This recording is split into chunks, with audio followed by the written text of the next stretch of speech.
AP ఎన్నికల్లో Telangana CM Revanth Reddy hot topic అయ్యారు. None other than Chandrababu Naidu through Revanth. And through Revanth, it is my sister. Jagan మీదకు షర్మిల బాణాన్ని రేవంతే సంధించారా? CM Jagan జాతీయ మీడియాలు ఇస్తున్న ఇంటర్వ్యూల్లో పదే పదే రేవంత్ రెడ్డి పేరు ఎందుకు తీసుకొస్తున్నారు? Through Revanth. చెల్లి షర్మిలను తన మీదకు ప్రయోగించింది రేవంత్ రెడ్డి అని జగన్ ఎందుకు అంటున్నారు? రేవంత్ రిమోట్ చంద్రబాబు చేతుల్లో ఉందని ఎందుకు చెప్తున్నారు? ఇదే ఏపీ తెలంగాణ పొలిటికల్ సర్కిల్స్లో హాట్ టాపిక్గా మారింది. దీనిపై చర్చించే ముందు ఇంతకీ నేషనల్ ఛానల్స్ ఇంటర్వ్యూల్లో సీఎం జగన్ రేవంత్ రెడ్డి గురించి ఏమన్నారో ఒక్కసారి చూద్దాం. Even Congress is also propped up by Chandrababu Naidu. That's the unfortunate thing. In fact, Chandrababu Naidu remote controls Revanth, and through Revanth, it is my sister. And today, you know who's driving my sister or the Congress party in the state? None other than Chandrababu Naidu through Revanth. You're making a very serious allegation. You're claiming Chandrababu Naidu and Revanth Reddy have propped up Y. Sharmila to take you on in Andhra Pradesh. Absolutely. None other than Chandrababu Naidu through Revanth. And through Revanth, it is my sister. చూశారుగా CM Jagan ఏమంటున్నారు? షర్మిల వెనుక ఉన్నది రేవంత్ రెడ్డి, చంద్రబాబు అని ఆరోపిస్తున్నారు. ఇదే ఇప్పుడు hot టాపిక్గా మారింది. రెండు వేర్వేరు ఛానల్స్, రెండు వేర్వేరు ఇంటర్వ్యూలు. ఏదో ఫ్లోలో వచ్చిన మాటల్లా కనిపించడం లేదు. షర్మిల వెనక CM Revanth Reddy game plan ఉందనేలా జగన్ మాట్లాడుతున్నారు. రేవంత్ లింకును చంద్రబాబుకు సైతం కలిపేశారు.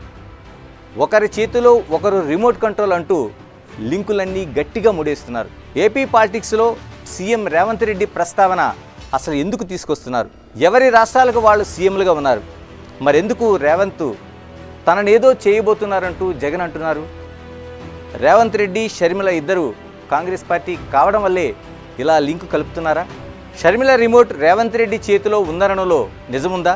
ఇలా రకరకాల చర్చ నడుస్తోంది. జగన్ రేవంత్ల మధ్య కాస్త గ్యాప్ ఉందని అంటారు. రేవంత్ రెడ్డి తెలంగాణ సీఎం అయ్యాక ఏపీ సీఎం జగన్ తనకు కట్టెసీగా కూడా విషెస్ చెప్పలేదని రేవంత్ ఓ ఇంటర్వ్యూలో అన్నారు. మా జగన్ ట్విట్టర్లో విష్ చేశారంటూ సజ్జల క్లారిటీ ఇచ్చే ప్రయత్నం కూడా చేశారు. ఇలాంటి ప్రస్తావనలు చూస్తే ఆ ఇద్దరి మధ్య సత్సంబంధాలు లేవని అనుకోవచ్చనే మాట వినిపిస్తోంది. షర్మిల సొంత పార్టీతో తెలంగాణలో ఏదో ట్రై చేశారు. ఏపీలో అదృష్టం పరీక్షించుకుంటున్నారు. షర్మిల తన తండ్రి వైఎస్ ఇమేజ్నే నమ్ముకున్నారు. అందుకే తన తండ్రి పార్టీ అయిన కాంగ్రెస్లో చేరారు. అధిష్టానం ఆమెకు ఏపీసీసీ పగ్గాలు అప్పగించింది. హస్తం పార్టీ తరపున పోటీ చేస్తే ఆమెకు బలమున్న కడప జిల్లా నుంచే చేయాలి. అందుకే కడప ఎంపీగా బరిలో నిలిచారు. ఇందులో ఇంతకంటే పెద్ద లాజిక్ ఏమీ ఉండకపోవచ్చు.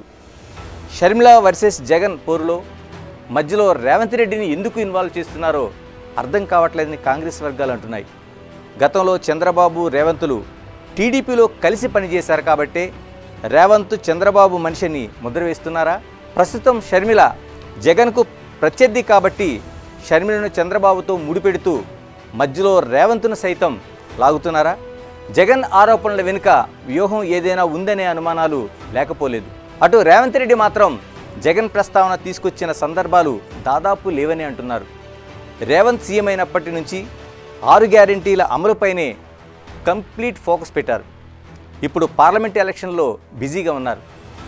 జగన్ గురించి ఆలోచించి పావులు కదిపేంత తీరిక, ఓపిక ఉండకపోవచ్చని విశ్లేషకుల అభిప్రాయం. అటు జగన్పై సొంత రాష్ట్రంలో ముప్పేట రాజకీయ దాడి జరుగుతుండటం, అందులో తన చెల్లి షర్మిల కూడా ఉండడంతో ఉక్కిరిబిక్కిరి అవుతున్నారని అంటున్నారు.